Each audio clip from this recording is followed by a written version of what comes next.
Hello friends, in this video we'll discuss about the history of computer along with the generation of computer and the prime characteristics of computer. So basically there are three segments and we'll join that all in one, that history part along with generation part along with the prime characteristics of computer and the prime features of computer. So these three different parts are there, segments are there, and we'll join in one video. So basically we'll start from generation. So what is generation and how it will be implemented, how all the time it will upgraded to next generation. So ये सब हम लोग जानेंगे इस video में। सबसे पहले हम लोग बात करेंगे कि जनरेशन हम लोग क्यों पढ़ें, क्यों ज़रूरत है, क्यों जाने जनरेशन के बारे में, क्या चीज़ें जनरेशन में हैं, क्या चीज़ें हिस्ट्री में हैं। तो अगर बेसिकली बताएं एक एग्जांपल के ज़रिए, तो अगर आज आपकी पहचान है तो कहीं ना कहीं वो आपके फादर से जाने जाते हैं। आपका अगर नाम पूछा जाता है तो कहीं ना कहीं आपके फादर साहब का नाम पूछा जाता है वहाँ पे कि आप किनके बेटे हैं या आप किनके बेटी हैं, तो ये चीज़ें पूछी जाती है। तो ये चीज़ें होती कैसे हैं कि जनरली अगर देखा जाए तो आपका कहीं ना कहीं पूरा जो कनेक्शन है वो आपके पेरेंट के साथ है, वो आपके दादाजी के साथ है। तो ये पीढ़ी दर पीढ़ी जो चलती आ रही है, that is basically a generation. यहाँ और एक चीज़ जानने को है कि हर जनरेशन में कुछ चीज़ें जो हैं अपग्रेड हो जाती है। जैसे कंप्यूटर में अगर बात करें, अगर कंप्यूटर में भी सेम जनरेशन फॉलो होता है, हर जनरेशन में कुछ चीज़ जो है अपग्रेड हो जाती हैं। जैसे कि अगर एक टाइम पीरियड की बात करें कि ये 10 साल में कंप्यूटर में जो जो चीज़ें हुई हैं इसको और कितना आगे बढ़ा सकते हैं, कितना और अपग्रेड कर सकते हैं। नेक्स्ट जो अपग्रेडेशन के बाद आएगा एक टाइम पीरियड, वो एक नेक्स्ट जनरेशन बन जाएगा। सपोज हम लोग बात करें कि 1980 से लेके 90 तक, 80 से 90 10 इयर्स के टाइम पीरियड में कितना चेंजेस हुआ कंप्यूटर में और क्या क्या नया चीज़ें इम्प्लीमेंट हुआ, क्या क्या नया फंक्शनलिटी उसमें आया, वो एक जनरेशन बन जाता है। तो उसके बाद जो एक 90 से लेके 2000 तक की बात करें तो उसमें जो टाइम पीरियड आएगा तो वो एक जनरेशन बन जाएगा। तो इस तरह से जनरेशन जो है हर बार नया कुछ अपग्रेड होता है, हर बार कुछ नई चीज़ें उसमें इम्प्लीमेंट की जाती हैं and that will be one generation. तो यहाँ जो है बात करेंगे सबसे पहले हिस्ट्री के बारे में। What is the history of computer. अगर आपको अभी का कंप्यूटर के बारे में जानना है या आपको अभी का टाइम पीरियड के बारे में अगर कंप्यूटर के बारे में जानना है तो कहीं ना कहीं हम लोग पहले हिस्ट्री के बारे में जानेंगे कि कंप्यूटर आया कहाँ से, किस लिए आया, किस लिए इसको बनाया गया, क्या ज़रूरत आन पड़ी थी कि हम लोग को एक मशीन की ज़रूरत पड़ी। आजकल तो ये इलेक्ट्रॉनिक हो गया, बट पहले ये सिर्फ एक मशीन था, काउंटिंग मशीन इसको बोल सकते हैं हम लोग। तो हम लोग अगर हिस्ट्री की बात करें तो सबसे पहले ये सिर्फ एक काउंटिंग मशीन था, काउंटिंग के लिए जो है जनरली यूज करते थे। फिर ये काउंटिंग से धीरे धीरे इसको अपग्रेड किया गया और कैलकुलेशन में लाया गया। जब काउंटिंग हो जाता था कि यहाँ पे इस रो में अगर 2 बैठे, 2 लाइन है, इस रो में अगर 5 लाइन है, इस रो में अगर 20 लाइन है, तो या फिर कुछ बोन्स के जरिए काउंटिंग होता था, अलग अलग ऑब्जेक्ट्स के जरिए जो है काउंटिंग होता था। तो वो काउंटिंग होने के बाद धीरे धीरे क्या हुआ कि उसको कैलकुलेशन में अपग्रेड किया गया, कैलकुलेशन में चेंज हुआ। तो पहले क्या था कि काउंटिंग सिर्फ काउंटिंग पर्पस के लिए यूज होता था, काउंटिंग होने के बाद फिर वो कैलकुलेशन में आ गया। जैसे ही कैलकुलेशन में देखा गया कि इसमें ऐड भी कर सकते हैं, सम भी कर सकते हैं, डिवाइड भी कर सक रहे हैं हम लोग, सब्ट्रैक्ट भी कर पा रहे हैं या मल्टीप्लाई भी कर पा रहे हैं। तो वो कैलकुलेशन पार्ट को देखा गया कि हम लोग काउंटिंग तो कर लिया, अब काउंटिंग से वो चेंज हो गया कैलकुलेशन में। जैसे ही कैलकुलेशन हुआ तो अब जो हम लोग क्या किया उसमें कि डिसीजन चेक किए कि उसमें डिसीजन हो सकता है कि नहीं कंप्यूटर में। पहले हम लोग क्या किए, काउंटिंग किए, काउंटिंग के बाद धीरे धीरे उसको डेवलप किए और अपग्रेड किए कैलकुलेशन में, कैलकुलेशन से और उसको थोड़ा सा अपग्रेड किया डिसीजन में, डिसीजन से और थोड़ा सा उसको अपग्रेड किया गया लॉजिकल डिसीजन में कि क्या इसमें जो है हम लोग ट्रू फॉल्स चेक कर सकते हैं, क्या कोई इसमें कंडीशंस अप्लाई कर सकते हैं हम लोग। अगर कंडीशंस अप्लाई हो सकता है तो ऑब्वियसली जो है वहाँ से एक रिजल्ट आएगा, चाहे वो बेसिकली ट्रू फॉल्स में हो या फिर बेसिकली येस नो में हो। उसके बाद उसको और थोड़ा सा इम्प्लीमेंट किया गया और थोड़ा सा अपग्रेड किया गया और उसमें लाया गया कि हम लोग उसमें रोबोटिक्स को भी इन्वॉल्व करेंगे। रोबोटिक्स से फिर वो आर्टिफिशियल इंटेलिजेंस में आया, फिर वो मशीन लर्निंग में आया। धीरे धीरे जो है चीज़ें जो है अपग्रेड होती चली गई और उसमें कंप्यूटर में सारी चीज़ें जो है धीरे धीरे एनेबल्ड की गई कि और इसको कितना बेहतर बना सके। तो आज जो है हम लोग आर्टिफिशियल की बात करें, एआई की बात करें या फिर मशीन लर्निंग की बात करें, आज जो है कंप्यूटर खुद ब खुद रीड कर पा रही है चीज़ों को। आपने कैप्चा में देखा होगा, आपने आजकल ओटीपी देख रहे हैं। तो हर ऐसे चीज़ जो है जो आजकल खुद से पॉसिबल हो पा रहा है वो that is because of artificial intelligence, that is because of machine learning. तो यहाँ पे अगर बात करें हिस्ट्री की, तो सबसे पहले ये काउंटिंग से शुरू हुआ था। काउंटिंग, कैलकुलेशन, फिर डिसीजन, फिर logical decision, artificial intelligence, robotics, machine learning, धीरे धीरे जो है टाइम पीरियड चेंज होता गया और इसमें चीज़ें जो है नई नई इम्प्लीमेंट होती गई, नई नई चीज़ें जो है अपग्रेड होती गई। तो आइए जानते हैं हम लोग इसका हिस्ट्री के बारे में। इस पीपीटी में देखेंगे हम लोग ये किस टाइम पीरियड से शुरुआत हुआ और आज जो है कहाँ आज तक हम लोग पहुँचे हैं। तो इसको हम लोग पीपीटी के जरिए समझते हैं थोड़ा सा और बारीकी से इसको देखते हैं। तो आइए जानते हैं हम लोग हिस्ट्री ऑफ कंप्यूटर्स के बारे में। एक छोटा सा टाइमलाइन है, इसको हम लोग देखते हैं ताकि चीज़ें जो है हमको और भी अच्छी तरीके से क्लियर हो पाए कि किस तरह से शुरुआत हुई थी सब चीज़ों की, कंप्यूटर किस तरह से स्टार्ट हुआ था। तो सबसे पहले हम लोग यहाँ बात करेंगे एबाकस के बारे में। एबाकस का जैसे कि पिक्चर आप देख सकते हैं, सिंपल सा कैलकुलेटिंग डिवाइस है जिसको चाइनीज लोगों ने इन्वेंट किया था 6th सेंचुरी BCE में। इसमें जो है ज़्यादातर जो है सिंपल कैलकुलेशन होते थे, इसीलिए इसको फर्स्ट नॉन कैलकुलेटिंग डिवाइस बोला जाता है। जो सिंपल कैलकुलेशन हम लोग जैसे कि एडिशन, सब्ट्रैक्शन, मल्टीप्लिकेशन, ये सारी चीज़ें हम लोग इसमें कर पाते थे। तो सबसे पहले जो है एबाकस आया था, वो भी 6th सेंचुरी BCE में। नेक्स्ट यहाँ बात करेंगे नेपियर बोन्स के बारे में। जैसे कि इमेज में आप देख पा रहे हैं, सिंपल सा कैलकुलेटिंग जो डिवाइस है, सिंपल सा कैलकुलेशन के लिए यूज होता है। It was invented by sir John Napier in the middle of 16th century में ये इन्वेंट हुआ था। It is manually operated calculating device. एक सिंपल सा डिवाइस है जो मैनुअली ऑपरेटेड किया जाता है, जैसे कि आप पिक्चर में इमेज में देख सकते हैं।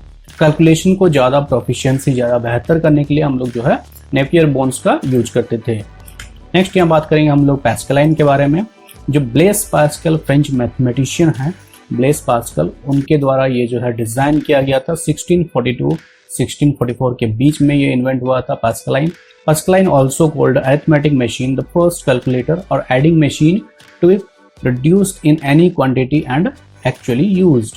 ये जो देख सकते हैं आप पिक्चर में, ये Pascaline है अरिथमेटिक मशीन और फर्स्ट कैलकुलेटर और एडिंग मशीन जिसमें एडिशन जो है बहुत ही इजीली हो पाता था। तो यहाँ पे जो है Pascaline इन्वेंट हुआ था 1642-1644 के बीच में और फ्रेंच मैथमेटिशियन जो थे वो ब्लेस पास्कल, उनके द्वारा ये इन्वेंट और डिज़ाइन किया गया था।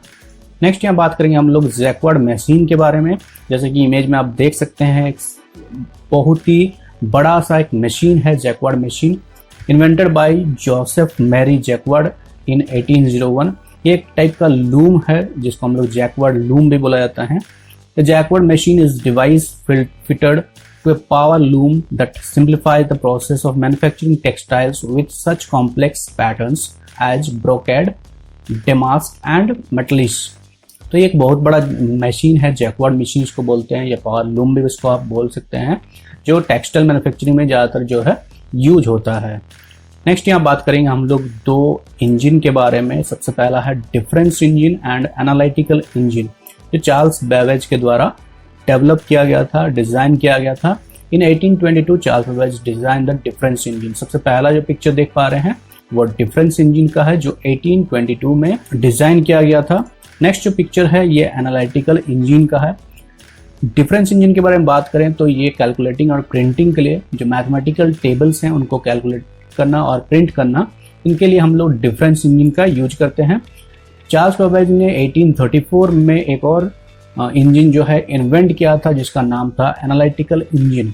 एनालिटिकल इंजन में भी हम लोग सिंपल कैलकुलेशन जो है इजीली कर पाते थे। नेक्स्ट यहाँ बात करेंगे हम लोग टैबलेटिंग मशीन के बारे में। टैबलेटिंग मशीन जो है ये हरमन होलरिथ के द्वारा 1888 में इन्वेंट किया गया था। जैसे कि आप देख सकते हैं, एक टेबल के लुक में, एक टेबल के साइज में, एक टेबल के एक अपीयरेंस में आप देख सकते हैं एक मशीन है जिसको हम लोग टैबलेटिंग मशीन बोलते हैं।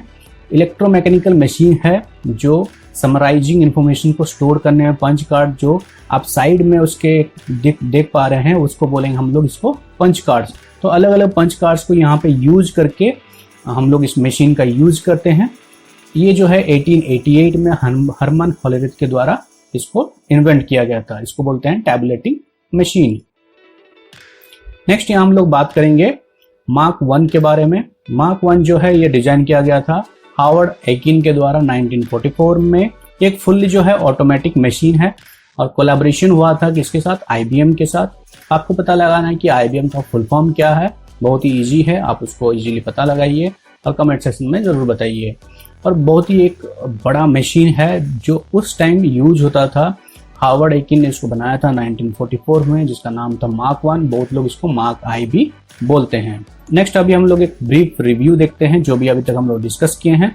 सबसे पहला यहाँ एबेकस, जो कि चाइनीज पीपल द्वारा बनाया गया था 6th सेंचुरी में।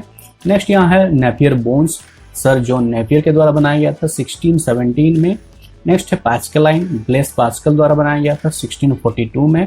तो ये ईयर वाइज मैंने अरेंज किया हुआ है, प्लस जो इन्वेंट हुआ है उस तरह से अरेंज किया है ताकि चीजें जो है आपको अच्छी तरह से याद रहे, और कौन सा मशीन जो है किसके द्वारा बनाया गया है वो भी आपको याद रहे। नेक्स्ट यहाँ है जैकवर्ड मशीन, जो है जोसेफ मैरी जैकवर्ड के द्वारा 1801 में। नेक्स्ट है डिफरेंस इंजन एनालिटिकल इंजन, जो कि चार्ल्स बेबेज द्वारा बनाया गया था, इन्वेंट किया गया था 1822-1834 में।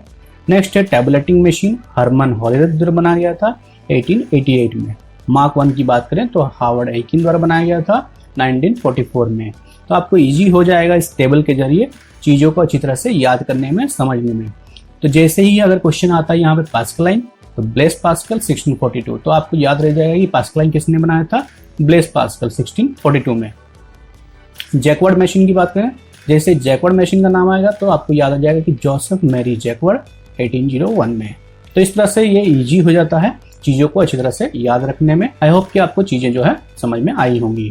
तो यहाँ पे देख सकते हैं मैंने काफी सारी चीजें जो है लिख रखी हैं ताकि आप जो है इसको सही तरीके से समझ पाएं, चीजों को अच्छी तरह से जान पाएं। आपने पीपीटी में देखा होगा कि किस तरह से ये कहाँ से शुरुआत हुआ और कहाँ आके आज हम लोग पहुंचे हैं।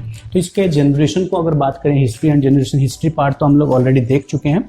अब जनरेशन को देखते हैं कि जनरेशन में हम लोग क्या क्या देखेंगे। जनरेशन में टोटल जो है 5 जनरेशन है।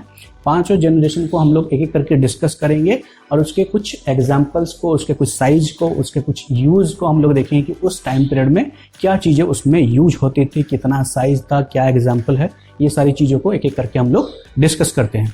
तो सबसे पहले हम लोग फर्स्ट जनरेशन की बात करें, यहाँ पे देख रहे होंगे फर्स्ट जनरेशन की बात करें तो उसका टाइम पीरियड की बात करें तो वो 1946 से लेके 59 तक था।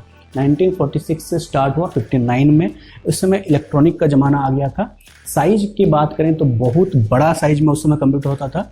एक एक कंप्यूटर जो है वो एक एक रूम से बहुत बड़ा होता था, इतना बड़ा होता था कि उसको चलाने के लिए बहुत सारे एनर्जी की, बहुत सारे लोगों की जो है जरूरत पड़ती थी। कॉस्टली होता था, हाई जो है उसमें हाई मेंटेनेंस था, तो कॉस्टली बहुत ज़्यादा होता था क्योंकि उस समय इस सब का ज़्यादा यूज नहीं होता था।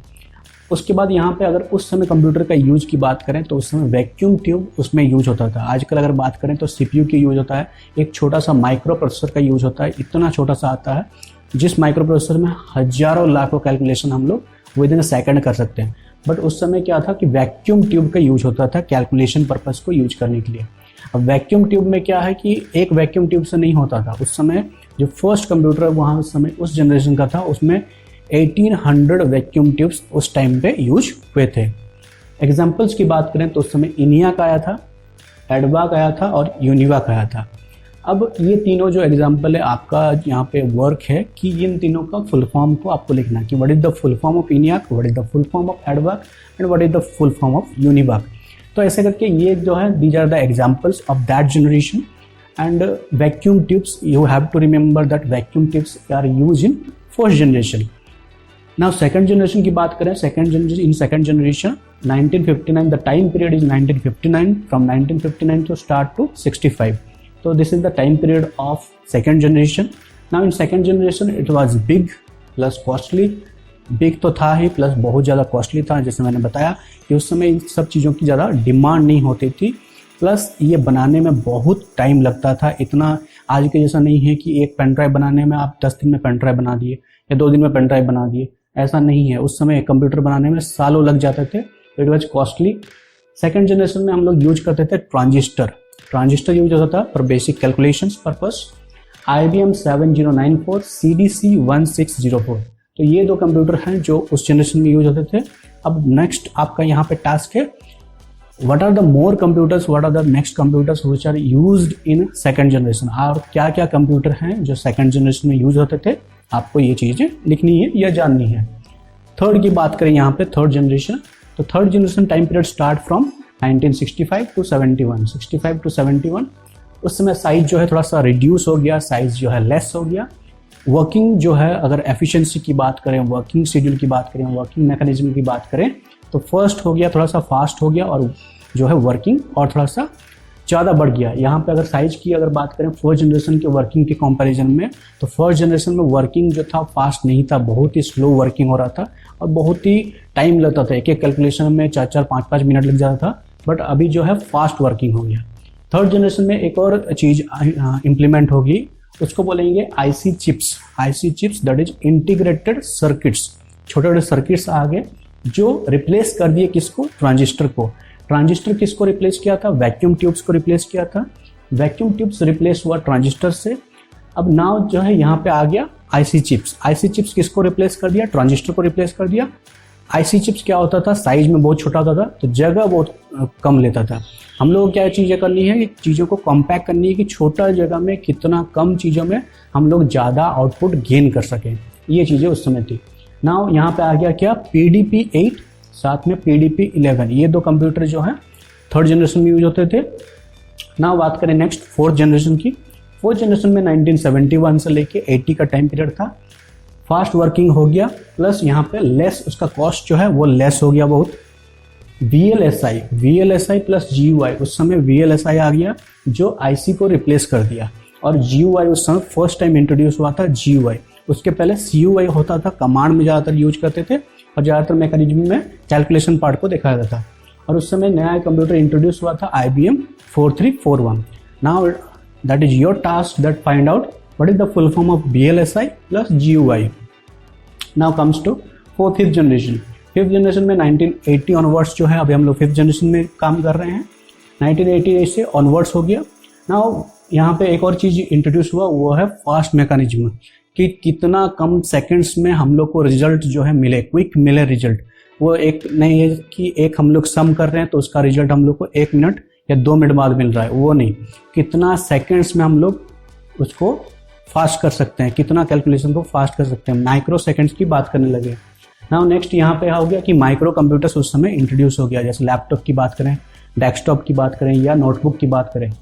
नेक्स्ट यहाँ पे VLSI को रिप्लेस कर दिया क्या, ULSI से रिप्लेस हो गया, प्लस GUI आ गया। और उस समय डेस्कटॉप, नोटबुक या लैपटॉप की बात करें, कॉम्पैक्ट बुक की बात करें, तो ये सारी चीज़ें उस जनरेशन में आ गई। तो 1980 से फिर 90 हुआ, फिर 2000 हुआ। अभी अगर 6th जनरेशन, इसके बाद की जनरेशन की बात करें, तो उसमें रोबोटिक्स आ गया, प्लस AI आ गया, आर्टिफिशियल इंटेलिजेंस आ गया, जो 2000 ऑनवर्ड्स की बात कर रहे हैं। तो आर्टिफिशियल इंटेलिजेंस की बात कर सकते हैं, मशीन लर्निंग की बात कर सकते हैं, रोबोटिक्स की बात कर सकते हैं, ये सारे 6th जनरेशन में आ गए।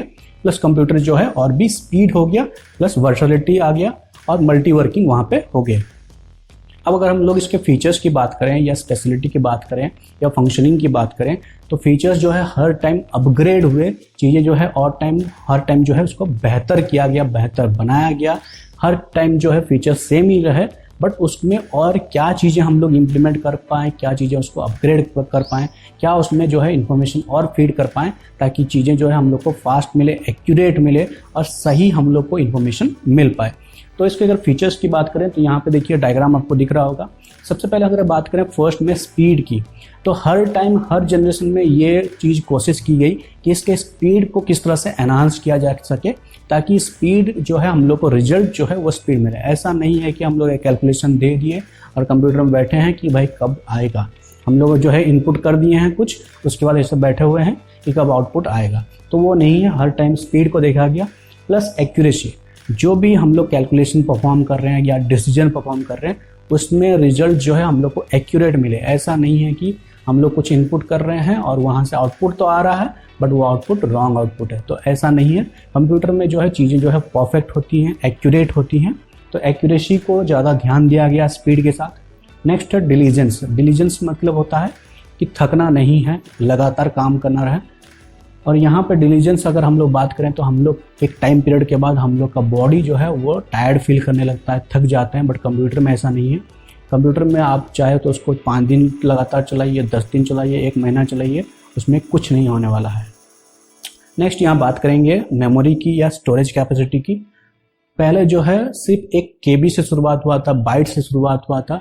उस बाइट को धीरे धीरे इम्प्लीमेंट करते हुए, उसको अपग्रेड करते हुए आज हम लोग टेराबाइट की बात कर रहे हैं, या फिर हम लोग गीगाबाइट में काम कर रहे हैं, तो मेमोरी को हर टाइम जो है इम्प्लीमेंट करके अपग्रेड किया गया ताकि ज़्यादा से ज़्यादा स्टोर कर सके डेटा को, ज़्यादा से ज़्यादा हम लोग इन्फॉर्मेशन को फीड कर पाएँ अपने कंप्यूटर में, और whenever we required we just retrieve that information from that hard disk or from that memory।